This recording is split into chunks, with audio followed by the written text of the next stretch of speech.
how to fix Android keyboard not showing up. Hey everyone, welcome back to the channel. If you are new here, don't forget to hit the subscribe button and turn on the notification bell to not miss any updates.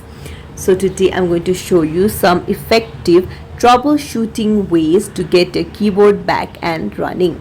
So for that you'll need to go to your settings app, and then now you will need to check for software updates.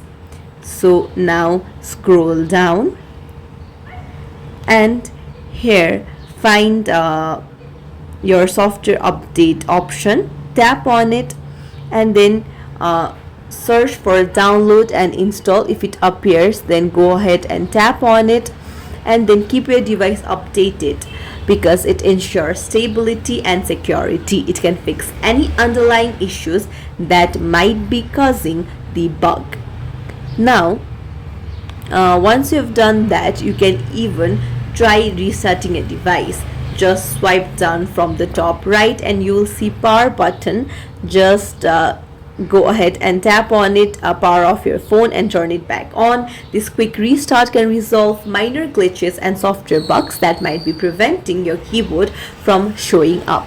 Trust me, it's the #1 thing that you can do. And that's it. Restarting a device and updating your software are two effective steps to troubleshoot the missing keyboard issue on an Android device. If you found this tutorial helpful, don't forget to like and subscribe to our channel for more tips and tricks. Thank you for watching.